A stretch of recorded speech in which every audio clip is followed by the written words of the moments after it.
and welcome to. Let me try that again because I did the big breathe in that we always do at the beginning. Welcome to the. All right.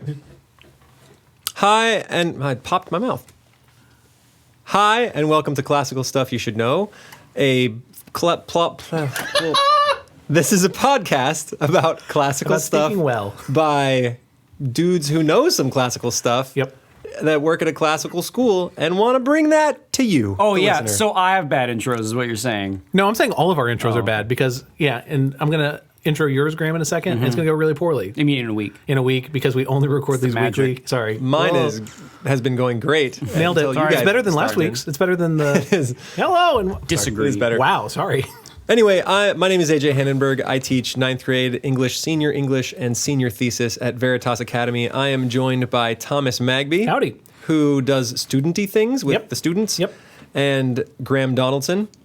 Hi. Who does pretty much all the same things I do, but he teaches 10th instead of 9th. I teach... and he's vaguely my boss in rhetoric. I teach the Canadian Appreciation class. Yeah, that is Canadian my favorite. Studies. Yeah. We do Canadian Studies. How did the maple... Does everyone get A's? Ooh, I had a revelation the other day about Canada. So good. Well, you know the joke about how Canada got its name. No. It's like, all right, guys, so we need to think up of a name for our country. So, oh man, let's just start thinking about some letters. So we need a C, eh? And then maybe let's get an N, eh? And then we definitely need a D, eh? Wait a minute, Canada.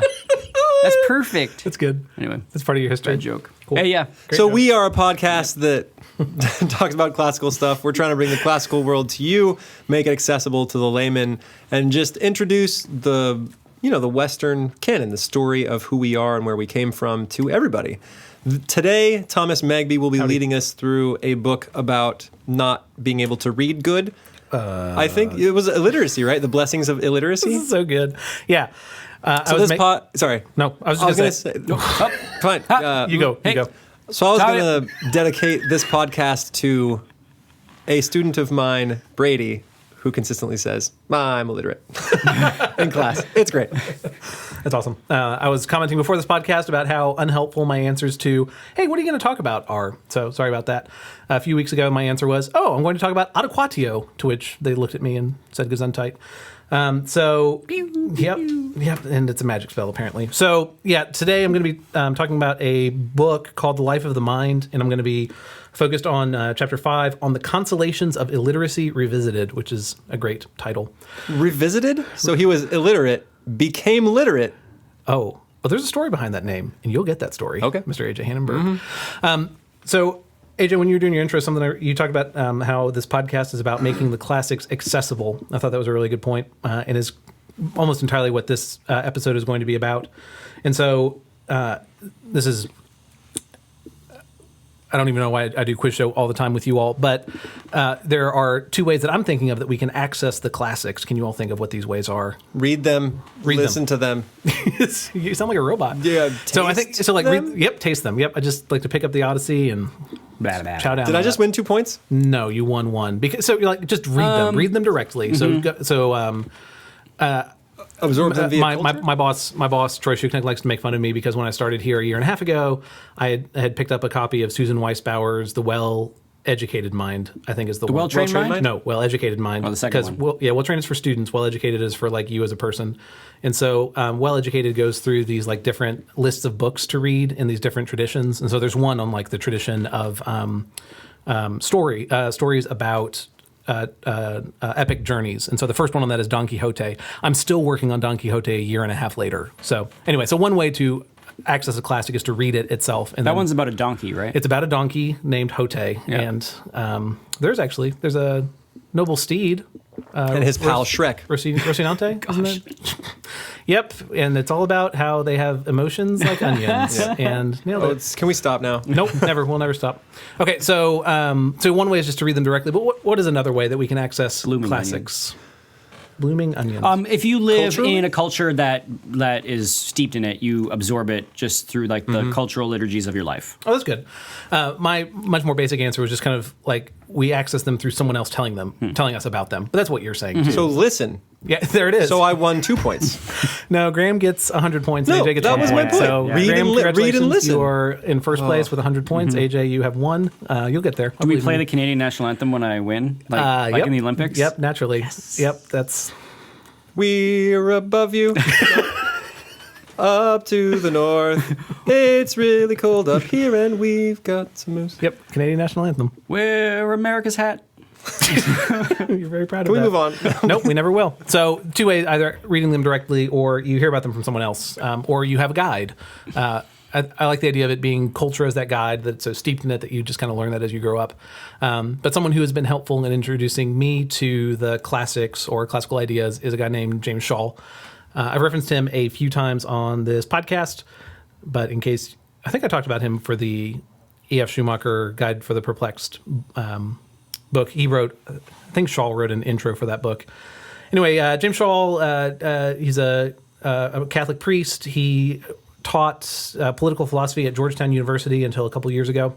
He is 90 years old, so old fella. And he has written a bunch of books, which I've only read a few of them, but another sort of learning is very good. And then he has one about a student's guide to liberal education, which is also very good. But the one I'm focused on today is The Life of the Mind that we'll be going into. So the only reason I bring up these 2 different ways of accessing the classics is, I don't know, like my Don Quixote story is, I think, a lot of people's experience of you go to a book and you think, I'm going to read this book, I'm going to love this book. But then you get to it and you're like, actually, it's 1,400 pages and it's really hard to read and it's going to take me a long time. And a year and a half later, I'm like, the 2 big books I'm reading right now are Don Quixote and The Brothers Karamazov. Like, that's going to take a while to get through, right? And so I think that's a lot of people's experience, is that you go to it, you think you're going to get through it really easily, but you're not. It's really hard. So it's helpful to have guides into these books. I think in the same way that Dante had Virgil to guide him through the Inferno, and then is it Beatrice who takes him from Purgatory and then on up, that we need guides to come along and help us access these old ideas. So Shaw is someone who does that for me. Cool. So Life of the Mind is the name of the book. He also wanted to call this The Splendor of Discovery is another title he wanted to give this book, which, doesn't that sound like a delight? Makes sense. Oh, this is the coffee that's making noise. Yeah, I'm hearing the coffee maker hiss a little I bit. turned it off. Anyway, The Splendor of Discovery is what he's talking about. And so he is, much of it is autobiographical, him talking about his journey into loving learning, loving reading, and loving new ideas. And we covered a lot of that on the university podcast, so I'm not going to rehash all of that. He has an intro where he makes fun of people who ask if his book is practical, and he says no. Everything he talks about is going to be quite useless, but useless does not mean it does not have value. So with that, he goes into the main book. So chapter 5 on the Constellations of Illiteracy. AJ, I believe you recently had read The Republic. You remember how far you got in The Republic? A little over midway. I haven't had a chance to go back to it, and I've supplanted it with a few other books. I plan to go back to it this summer. And then, Graham, you have also read The Republic. I have read The Republic, but I have not read it since probably undergrad. Or no, I think I had to go back to it in a master's philosophy seminar. Okay. So in this chapter, chapter 5, on the Constellations of Illiteracy Revisited, Shaw starts off with this idea from Plato in The Republic that, well, I'm going to get us there as a group of hosts. So we have talked a few times about how the books that we are reading with our students are a feast. That's a metaphor that we've used a few times, correct? We have. A nom-nom feast. But is that feast always recognized by the students? No. Okay. Why is that? Because it takes time to get taste. Yes. Yeah, it takes... I think that's a good analogy. It takes... I didn't know what beers I like until I've tried a lot of different beers. Or think about when you're a kid and your parents were like, we're taking you someplace really fancy and you're gonna have food that's really fancy, and then they give you like raw beef. What's that dish called? Steak tartare. Tartare, and yeah. it's raw beef with a raw egg in it. And you're like, that's not good. That's a joke. Like someone's playing a joke on me. And then you eat it and it tastes gross because you're 12. But then there's something happens where when you're older, if you just sort of stick with it, you just sort of realize that there are textures and nuances and flavors, and I don't know. It's just it takes time, and you have to want it. Yes. The other I think thing AJ's beer analogy is great. Same with whiskey for me. My dad would give me really great scotches and whiskeys, and I tried it and I hated it, but I really wanted to like it because I wanted to like it, and now I like it. But how did you know it was worth doing that? Well, mainly it's because I love my dad. Okay. Oh, that's And I wanted to be like him. I think the other part is that it's a big puzzle. Western culture and the Western canon is a big, understanding Plato. You have to understand how he connects to everything else. And understanding Dante is tough unless you understand a bunch of other stuff. So it's when you're entering into that world, it's like handing the students a single puzzle piece. It's not going to be interesting until they see the rest of the puzzle. And so they have to gain a few more pieces before they start to make those connections and can see any piece of the puzzle kind of come together. Can you say, so what would those pieces be? Would they be more books that they read? Would it? I think it depends on what you're talking about, right? For any discipline, there is a grammar to the different pieces of that discipline. Like for science, I have to know what a vacuum is before I can understand absolute zero, right? And I have to know a few other things before I can understand what dark matter is. Yep. Like I can't understand the better pieces of science until I understand the smaller pieces of science. And the same is true with literature. I cannot fully understand Dante without understanding a bunch of other things first. I definitely can't fully understand the Aeneid without knowing Homer, because that's what it was written as a model, right? As a successor. Yeah. Yeah, I'm also thinking that when AJ, you're the one who actually teaches it, that when you teach ninth grade English, you pick certain books to be what they read in that ninth grade class. Graham, you pick certain books to be in that 10th grade class. But there's more ancient literature, AJ, that you could pick for your class, but there's a reason you don't pick it, right? Are there any, can you think of an example of why you didn't pick certain books? So, why is the Aeneid not something that you read? We used to. Yep. Now it's time constraints. We just don't have enough time. Yep. We often don't have enough time for the books that we have. I could easily spend the entire year on just the Iliad and the Odyssey together, which might be a bit of a drag at the end of it. Right? Part of it is picking books that are appropriate to the age level, and part of it is time constraints. And we used to read Aeschylus, and really, I could give them the same information in a lecture, and the rest of that, all of the themes about horror and pain and suffering, that just goes right over their heads, right? Yeah. They're ninth graders. They haven't known a lot of those things, at least not usually. So that is the point I was trying to get to, and so well done. You, AJ, you now have 1,000,000 points, and Graham, you have 100. So catch up. America wins again. America wins again. We're Clearly, this isn't hockey. Wait, what? So Plato makes the same point, Book 7 of the Republic. I'm reading from Life of the Mind right now. One of the most sobering passages in Plato is found in Book 7 of the Republic, wherein he suggests that it is possible to learn or be exposed to things too soon, or that it is impossible to learn many things if we begin the project of learning them too early in life. This is definitely countercultural, even shocking. And he goes on from there. And I think there's something to this, that there are ideas that they're not ready for. And so there's a reason that they read Great Expectations as a senior and they don't read it as a freshman. There's a reason they read Dorian Gray as a senior and not as a freshman. Some of that might be just the appropriateness of the material, but even the themes they won't connect with as well. Yeah, they're not. I don't think they're ready for Dorian Gray as a freshman. It'll seem the horrible things in Lord Henry are... Delightful to a freshman. They're delightful to a freshman. They're easy to take as life mottos, and only as a senior or someone older do you recognize that he's pretty much the devil. Yeah. Right? It's very attractive, but very terrible. Yeah. But what would happen? So, no, let's continue with that then. So if you were to read Dorian Gray with them, you think that they would be attracted to the character of Lord Henry? They think he's the hero, or, I don't know, miss the point of the book? They would. They would happen? think... I think they would be attracted to both the person of Dorian Gray and Lord Henry. They're clever, they're funny, they're always the life of the party. They have great things to say that about every topic of life. They seem dangerous, they seem fashionable. And really that's the point of the book, that those things are not worth pursuing at the expense of your soul. Yep. But that's easy to miss. And by the time I would tell them that at the end of the book, if they hadn't really been paying attention, it wouldn't be enough to counteract the attractive weight of Henry and Dorian. Yeah. Just and I think that it's the same problem that hits them with the internet. The internet is an attractive, beautiful place that can be funny, can be new and novel. It's an endless wealth of information, but only after interacting with it for so long do you realize that it is a dark, dark place that caters to your basest desires. And you are learning things a lot sooner than you should be. Yeah. when you have complete sort of unfettered access to the internet. Man, Graham's like you wrote this book. The best things often take time, but we are loath to admit it, let alone to wait till we are ready for them. The modern world opens too many flowers much too soon, really to appreciate them in their full beauty. I guess this is taking it from more of a positive aspect, but you're saying like that there are also vile things that there. Sure.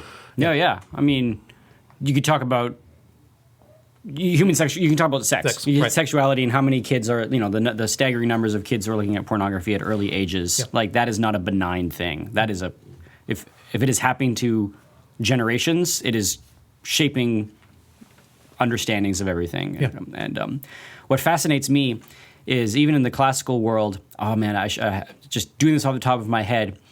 There was a strong correlation between like indulgence in sex and a stronger propensity to violence, a violence among like the polis. Mm-hmm. I have to go back and look at that. I think it's coming down to like the bacchanalias and the going off into the mountains and engaging in like orgies and stuff. Anyway, this he is referring to the traditions of Bacchus, the wine god, and how they would... The bacchanals, these sort of drunken orgy parties. Yeah, they would have those as a way to worship the wine god in ancient Greece. But then the devotees of this were often incredibly violent, and they were, I believe they're the ones that tore Orpheus into pieces. Yeah, violence is closely tied to all of these. I mean, when everyone is drunk and free and wild, crazy things happen. Yeah. Anyway, that's just... every time you sort of in sort of the modern discourse about internet pornography, and we had a student last year do a senior thesis on it, and he said we have correlations. We don't yet know how to talk about causations, but we have strong correlations between like pornographic exposure and violent tendencies, especially stretched out over long periods of time. And I always think about like, well, that's not a new thing. Like we knew this correlation 3,000 years ago. We still don't know how to put those pieces together, but anyway, just thinking about understanding things at too early an age or being exposed to things before you have the capacities to filter or understand. Yeah, or the ability to resist temptation even. I mean, that's so before that's trained up in a person. Yep. So just to follow up with the Dorian Gray analogy, it's possible to read a book and get the wrong message from it. And that is a danger of a book. But there's another danger of reading a book before you're ready for it. And this is what I experienced in my first time reading Great Expectations when I was in high school. I thought the book was really boring, and I didn't want to read it. And the only reason I read it was because my grade was attached to it, and I wanted to get good grades. And so I read it, and then I hated it. And then I was like, I hate Charles Dickens. Like, this is a horrible book. Bye. And then never thought about it again. And then came back to it as a part. Veritas Academy offers these great books, reading groups with parents and teachers at Veritas. And we read Great Expectations last year. And I was super not excited to read that book because I thought I hated it. But then I read it and was like... delightful. I loved this book. Like... it's hilarious. There's a humor to it, and then there's this story that just lined up with a lot of experiences that I was going through at that time, having come from a corporate job before coming to Veritas, and like the story that Pip is going through over the course of his life. I really like identified and understood what it was talking about. You're a blacksmith? I was a blacksmith. Yeah, exactly. You have some... anonymous donor that sends you a bunch of money. Creepy old lady, And you have to furnish a horrible apartment with really nice furniture. That's it. And then... Are you in love with a rich girl? And there it is. Hi, Sarah. So like there's just all these things that like I was ready for that book a year and a half ago in a way that I wasn't ready for it 12 years, whenever I read it. I think it was 12 years ago, 14 years ago, whatever.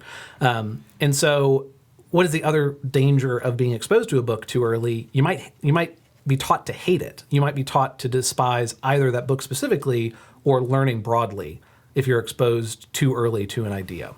And I think those are the two dangers that Shaw is discussing and that Shaw says Plato is pointing to in the Republic. Do you have any comments on that second one? We talked, the last episode I led on university, we talked about these kind of like awesome moments of learning to love learning, but I'm wondering if you had a moment where you were like, learning actually kind of stinks. Oh, man. So I directed all of my this sucks ire towards... So in Canada, in our public school system, a portion of our reading has to be Canadian. Yeah. And so that to me was always just the like, the teacher would say, all right, here's our Canadian book. And it's like, it's about snow, and snow is a metaphor for death. And you're like, all right. So to me, I always like fixed my, this is stupid. I don't want to learn or know this stuff towards these Canadian books that I had to read.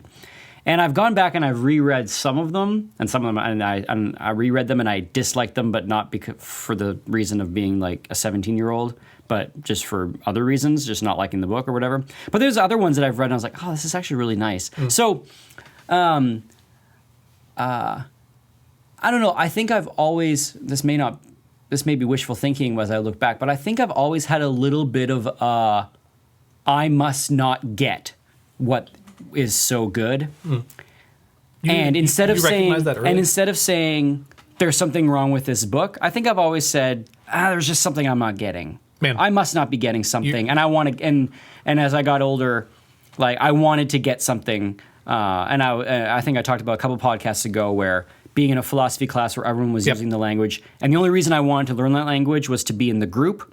But then once I learned the language, I could have cared less about the group, and now I had the thing that I wanted to learn. So I really do think there's like an attitude and a disposition. Yeah. I mean, we offer education, but you have to receive it. Yeah. And sometimes you have to receive it in spite of your appetites. So you have to want to like the gross, weird French food, and then eventually you're like, this is actually really amazing. Yeah.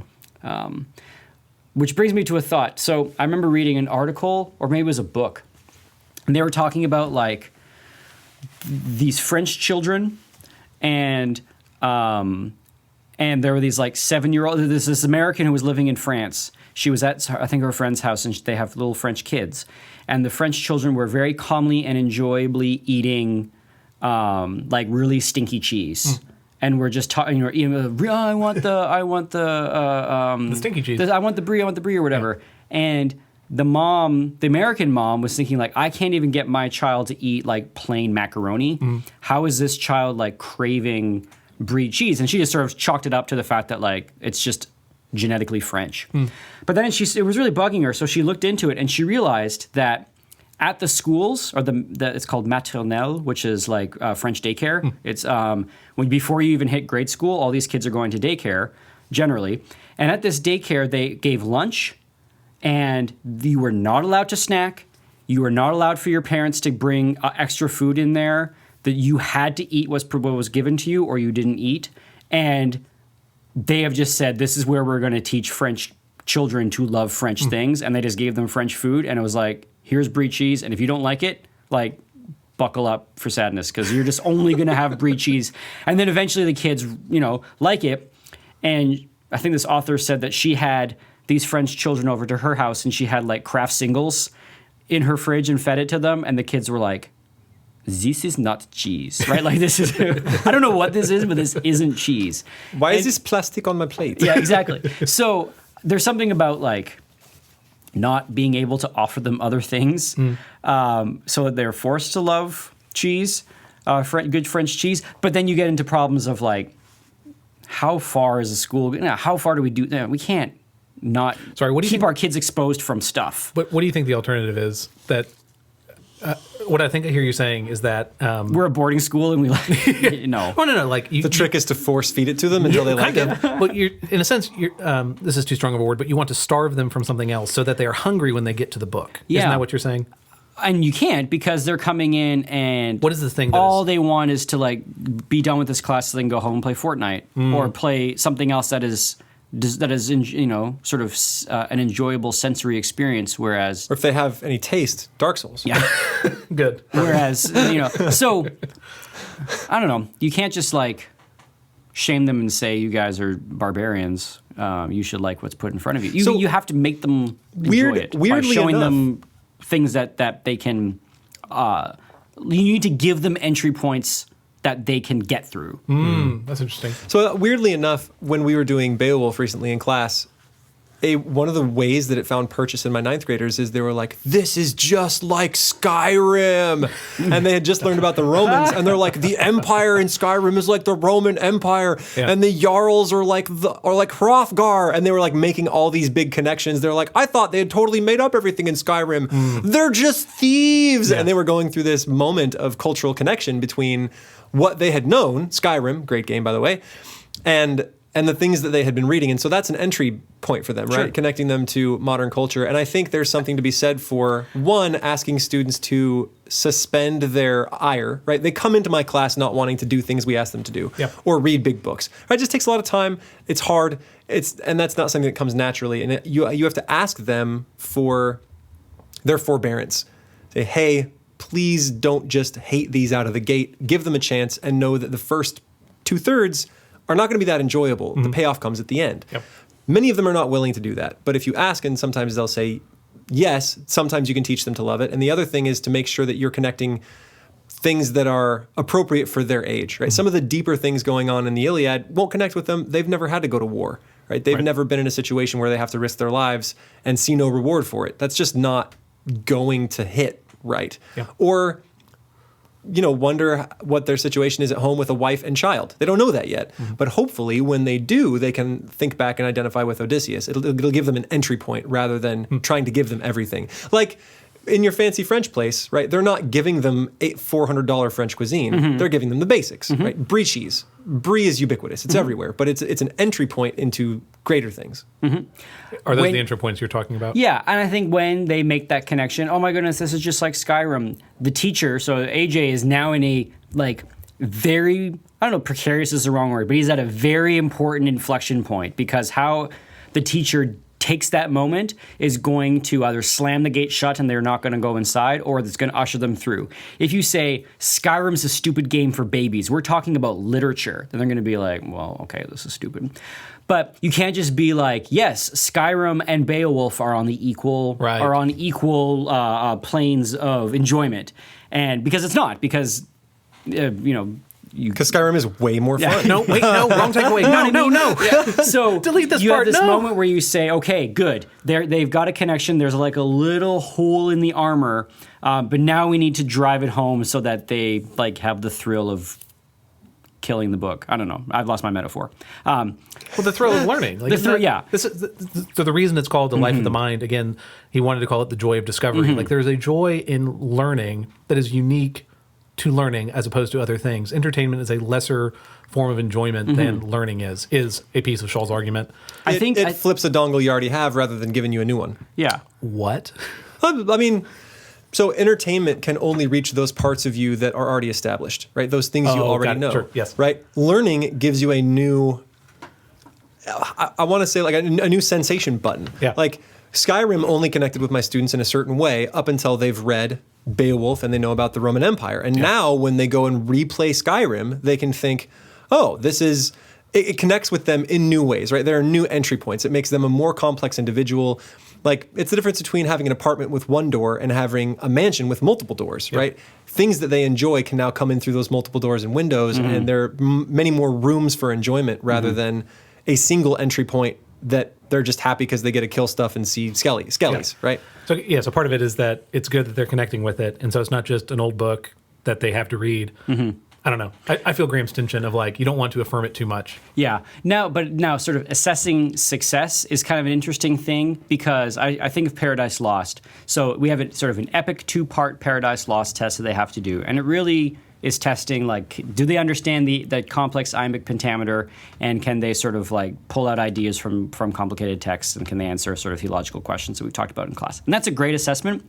But I know that in 10 years, the only thing that they are going to remember about Paradise Lost is whether they said, man, I really remember enjoying that book, or man, I really hated that book. Yeah.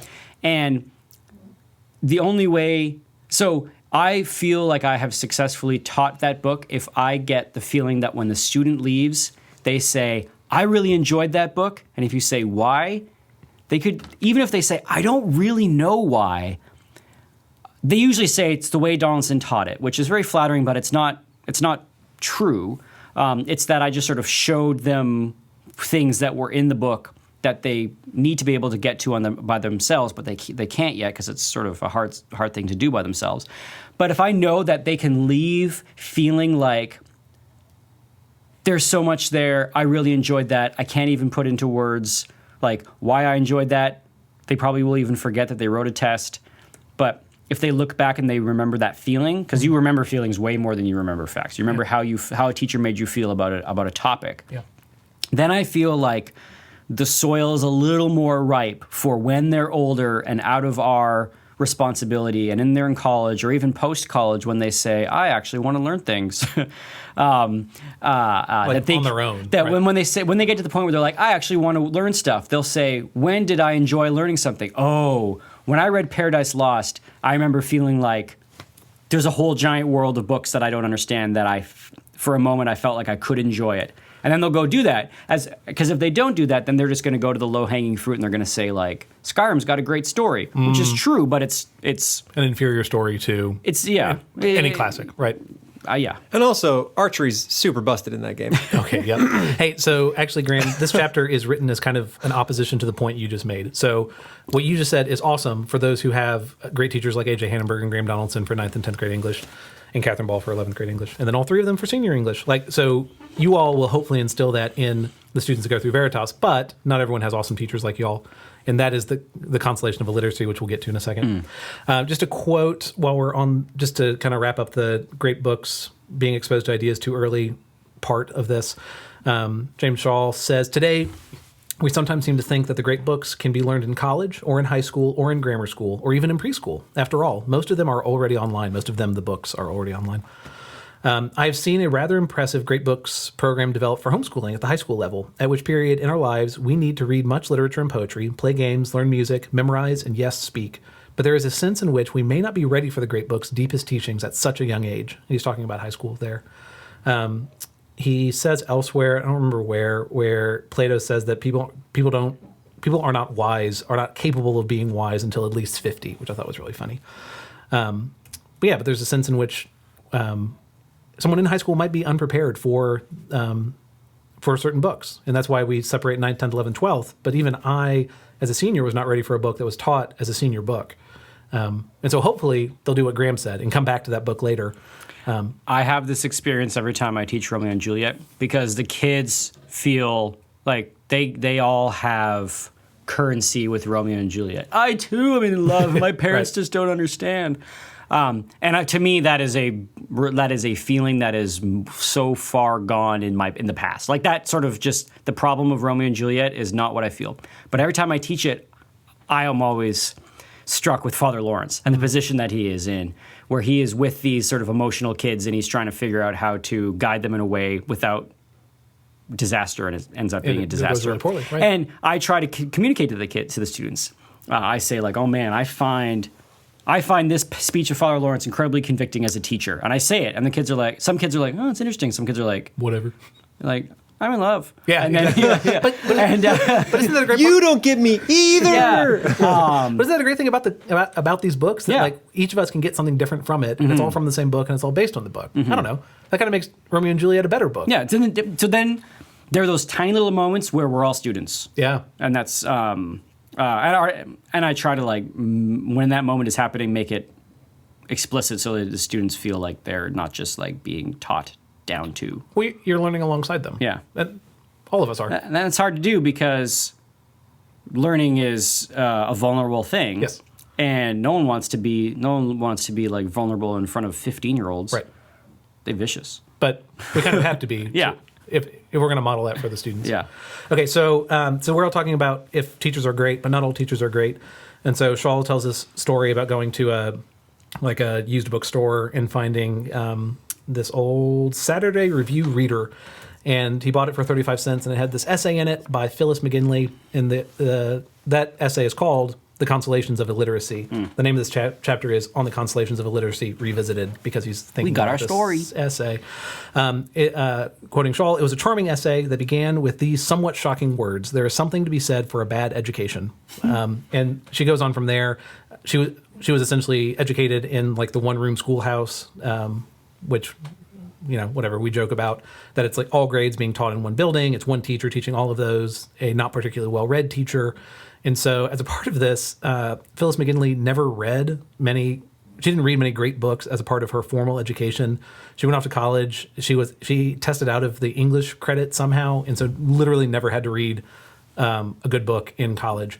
And so then she's reflecting after college that she doesn't have any baggage associated with these books. She wasn't forced to read, name a book, Paradise Lost. She wasn't forced to read Paradise Lost. And so she could come to it with fresh eyes and only read it for the enjoyment of the book itself, not for, I have to read this because I need a grade. I need a grade. Where's the quote? He has this part about how people hate stuff when it's assigned to them, and that's a sign of the fall. This is a really fun quote. Sorry. So we should make English optional? Well, I wanted to talk with you about this. I know, Graham, you're going to agree with that off the bat. Well, I'm of two minds. Give me one of them. Give me both of them, actually. Well, you need to be forced to do stuff before you like it. Yeah.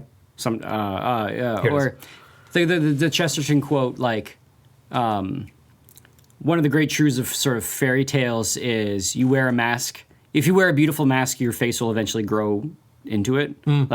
So there's like the fake it till you make it kind of thing. Like if you kind of at some point need to be exposed to something you may not enjoy, but then it's a good thing, and maybe something will clip your soul along the way and take you along with it. Yeah. But then on the other hand,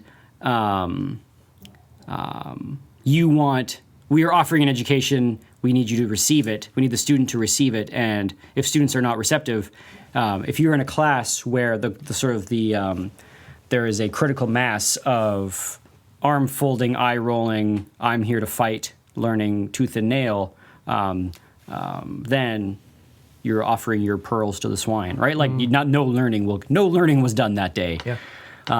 And so that's just not fun as a teacher. I bet. And you also feel like I don't even want to expose you to this because you're just gonna be uncharitable towards it, and like Dante deserves better than you. But then you go back and you say, but you're a child and we're trying to raise you, and this is I was going to say it's also you being vulnerable with that piece, and so it's not only I'm showing you Dante, and Dante deserves respect because of the Western canon. This is a book that's had an impact on me, and I love it, and you're telling me you think this book is stupid. And this book's trash. Yeah, that's not fun. This is the quote I was looking for. This sort of miseducation, so again, essentially not having to read good books, she thought had a certain hidden advantage.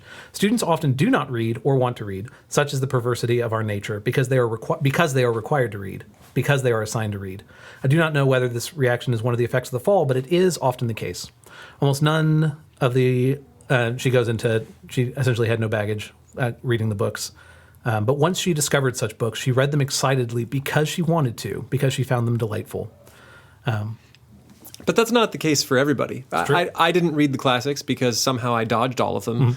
I was in honors English in high school, and we read a whole bunch of weird stuff. I think we read a little bit of Shakespeare, but other than that, I never hit any of these great books. And then I tried to read them post-college, and because I had no guide, because I had no background, I hated the Iliad. I suffered through it.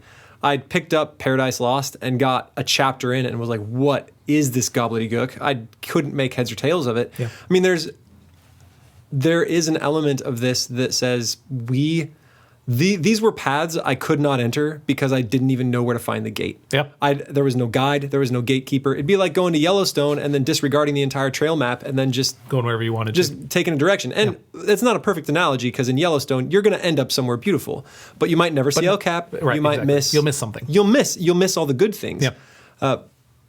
So I could not have appreciated these had I not come to Veritas and then had a guide, shout out to Miss Maines, who taught me the Iliad along with her students, and I learned it, and I loved it, right, because I had a guide. Can I tell you, so this is my complicated takeaway from this chapter, is that James Shaw, as I was being introduced to the classics, was a very important guide to me in that his books helped me understand the ideas of classics. So that's one thought. So I'm 100% agreeing. Got to have a Virgil. Yes, exactly. Got to have someone to help you access those, or it's very helpful to have someone help you access those. But not everyone has those guides or comes across those ideas, or has a teacher like you or Graham who guides them through those classics. So I don't know. there are many people who listen to this podcast. And so some of you might not have had those great teachers when you were in high school. All hope is not lost for you to access these classics. There's an easy solution to all of this. Listen Pay to teachers the more. Oh, there it is. Okay. So that you'll have better teachers? Is that Well, what you're that's saying? what I'm that's what I'm thinking, right? If we had better teachers who cared about it, who read the books themselves, who were connected with, and I mean, obviously there's other things that have to happen. We have to change the way that education approaches everything, right? And try to reconnect it with the past. But if teaching was a more lucrative position and perhaps more respected, right? We pay homage to teachers in the same way that, Scripture talks about people honoring God with their mouths but not with their actions, right? We say it's the most important thing people can do, and then no one wants to do it, and we also don't pay them well, right? It is mouth lip service. It is not actually respecting teachers in the way they should be respected, and part of that is because we didn't respect our own teachers. I had bad ones. You had bad ones. Sure. Graham had bad teachers. I had maybe a couple that I remember that were really good, but I don't think we expect out of our teachers the kind of insights that should come from a teacher.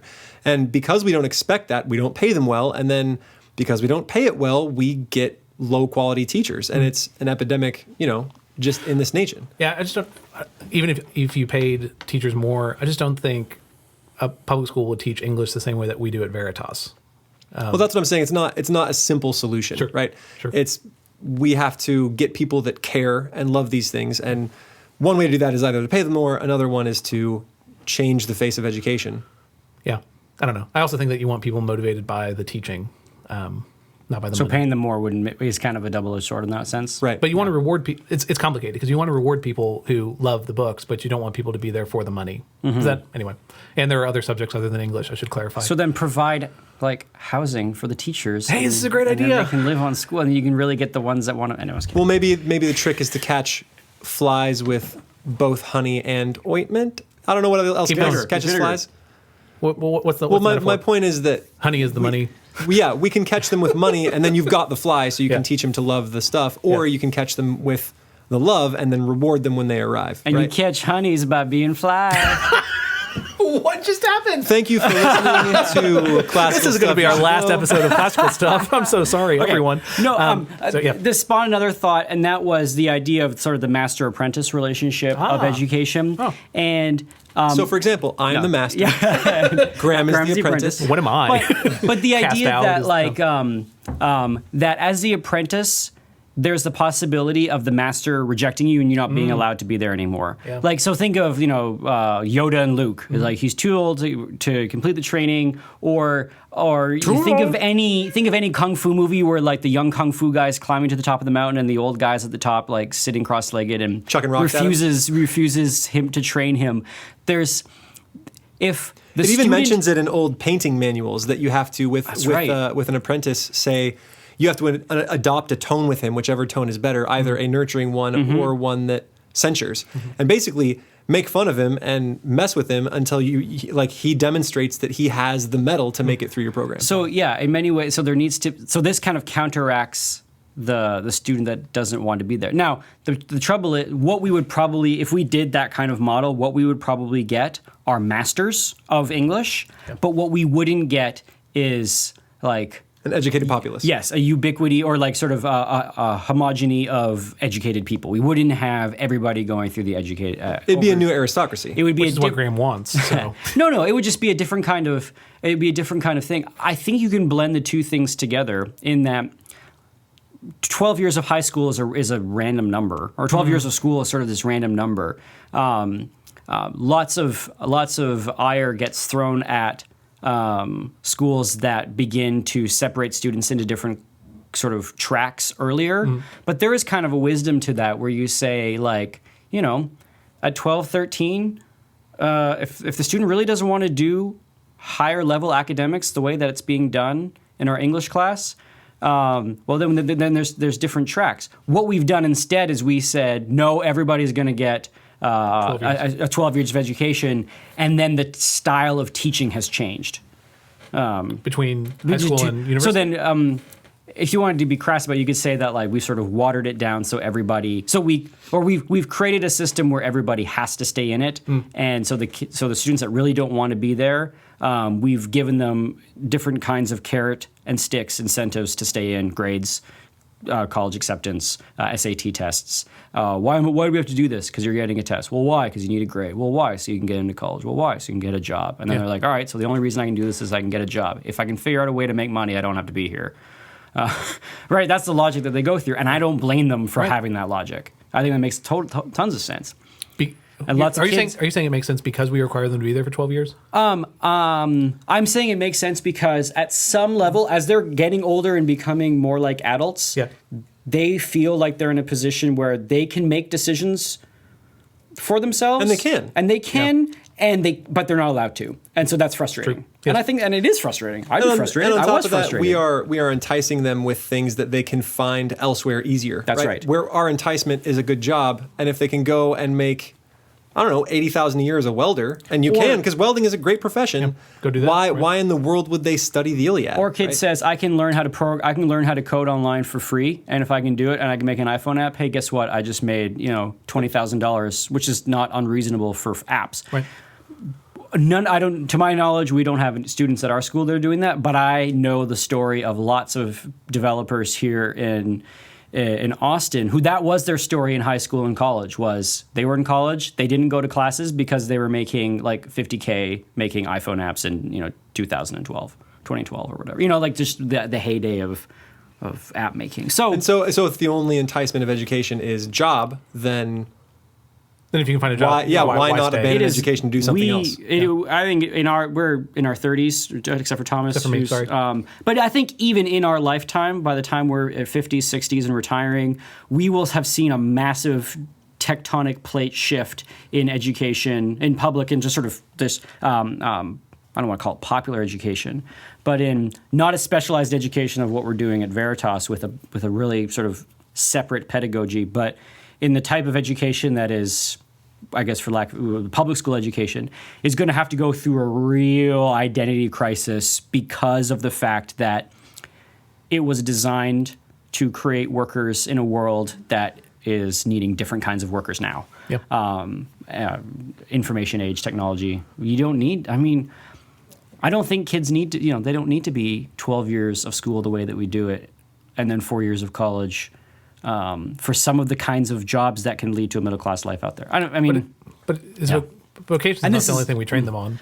Well, not at Veritas. Not at Veritas. Well, yeah. Well, I guess Graham's point is that the aim of education shouldn't be just work. But if it is, then why do we have English class? Yeah. Why do we even have? Which is why we're losing those arts and humanities at schools, because the kids rightfully realize there's no real point if they're doing some other job. Why do we have 7 years of history? Why do we? And that's why people say, then we have STEM classes, math, and that's why it makes sense because they are more practical. So I want to connect this to our listeners who aren't either teachers or active students. Sure. And I'm wondering what the takeaway is here Getting all wound up. for those. Yeah, I know. Yeah. We all feel really passionately about the world of education because we're teachers and we're mired in it. But if you are a listener who is not a teacher, maybe the lesson is that if you read something in high school and you hated it, there are ways to re-enter this world, sure, right? Yeah. You find a guide. You maybe put away that distaste you had when you were forced to read something, and then you sort of re-enter the world and maybe do it in a way that's a little more conscious than it was in high school, where you were thrown a whole bunch of disparate reading material. Like I got American stuff, I got some older stuff, I never even read Lord of the Flies, but like Lord of the Flies, Grapes of Wrath, Out of the Dust, which by the way I loathe as a book. All of these things I had to read, but they didn't, because I wasn't taught history well, they didn't actually connect anywhere for me. It was just random stories. And so if you're re-entering the world of education, maybe there's two lessons, right? Don't look at education as a means to money, right? Because most educated men of the past would tell you that money is good only so far as it makes you independent and free. And then come at it at a way that is conscious and accepting, and put away your distaste for those things that you used to hate. Is that a good lesson to take away from this? Yeah. Again, the complication is that you probably do need a guide to get to the classics, but if you do not have that guide already, it's never too late to get back to these books, to get back. And hey, boys, you found it. Welcome to the podcast. That's what we're here for. Yep. And ladies, sorry, didn't mean to be. Since we're at the end of the podcast, can I read a quote from this as the commonplace-ish thing? Sure. It's just that, I don't know, just in thinking about when I came to love learning, it was not in the classes I took, but it was this moment of like reading something and then like loving it. Just that moment of enjoyment, which again is what Shaul is talking about over the course of this book, the enjoyment of discovery. And so McGinley, the person who wrote this on the Constellations of Illiteracy, the original essay, says, "For all of my discoveries, nearly the most breathless was Dickens himself. How many of the educated can even suspect the delight of such a delayed encounter?" She went through a stint of reading nothing but Dickens, and there's a long list of the books that she read. And then she says, "It's consoling to know that the rest of the novels of Dickens are there waiting for me, none of them grown stale or too familiar for enjoyment." I just love that experience of like, of loving literature. The fun thing is that most of Dickens's novels we don't read so much because they're like 1,200 pages long. Oh, man. He has a ton of novels that he wrote that are enormous that go unread. Yeah. Shaul is also perhaps famous for, he loves to put out these lists of books to read, and they all sound like BuzzFeed articles. So his appendix 1 of this book is Shaul's 20 books that awaken the mind. You won't believe number 20. I've only ever read one of them, but I'm sure they're a wonderful list. If you're interested in learning more about Shaul, he gave a great interview with Art of Manliness. If you just search for James Shaul, Art of Manliness, you'll find it. And then any of his books are a treat. So I implore them to you. Cool. So. And if you're looking for guides, remember that we're educators and we do this because we love it. So if you send us questions about a great book you're reading, we will try to get back to you. I mean, we're coming up in a pretty busy season of the year, and we always have stuff going on, so it might be a little delay. But So send us questions and $20. yeah, but we would read those right away. yes, we would. Yes, But if you've got questions, we would love to guide you through the things that we love. At this point, it is a labor of love for us. So enter in. Yeah, come and let us help guide. All right, that's everything I have. You gonna close us out? So, yeah, thanks for listening. This was Classical Stuff You Should Know. You can find us online at classicalstuff.net. We are also on Google Play and iTunes. I'm sure you know that already if you are listening to us. We're trying to get on Spotify, so Spotify, you're not listening, but if you are, help us help a set of brothers out. Yep. And we've done did we have any classical stuff we got wrong? We never make mistakes. I thought that was our new policy. Because Miss Ball has stopped listening to the podcast. No, I'm just kidding. We no longer get pointed out where we are mistaken. We had someone who was salty about my correction on Augustine, but that's true. actually how you say his name. So here we are. We So also I had looked it someone up, who was upset. and it's actually, it doesn't really matter because School us. so important. because his actual name is Augustinus. Yeah. And so the reason we say Augustine is to preserve the penultimate emphasis on the syllable. So Augustinus, you put the emphasis on Steen, Augustine. And so when we Americanize it, we say Augustine, right? Augustine, yeah. And so really, if we were going to pronounce his name right, it'd be Augustinus. In the same way that, so Graham Donaldson is dean of the House of Francis, he would be like a Francesco, wouldn't he? Yeah. In the same way that our school is named Veritas, but the Latin pronunciation would should be be Veritas. Veritas. Yeah, exactly. So really, Which We're gonna a lot fix all of it. Students point out. so So if we're going to be wrong, we might as well be more wrong? It is a small preference that's trying to preserve the That is right. pronunciation. That is accurate. Yeah. It's not. There's no right or wrong. It's just trying to preserve something that you don't necessarily. We're America. We're changing it anyway. So we might as well get it right. So Closer you to might as right. well do what you want, right? Wait, what? If you're gonna adapt a recipe to make a different kind of cookie that you like better because you can't use the kind of flour they were, like change something else. Who cares? I'm gonna say Augustine because I'm rock and roll. I'm going to say Augustine because I like to be right. So All right. Anyway, then on that note, you can find us on Twitter at ColeStuff, at twits.com, and send us emails if you want. Spread us around to your friends. Actually, it would really help if you review us. yeah, And that would be great. I mean, we don't Share get it with a friend. We don't get any money from this, but Yeah. we do love spreading the word. So if you like us, spread us around and talk to us. We like getting emails. It kind of makes our day. And that's it. I think that draws us to a close. So Thanks, everyone. We will see you next time. Ciao.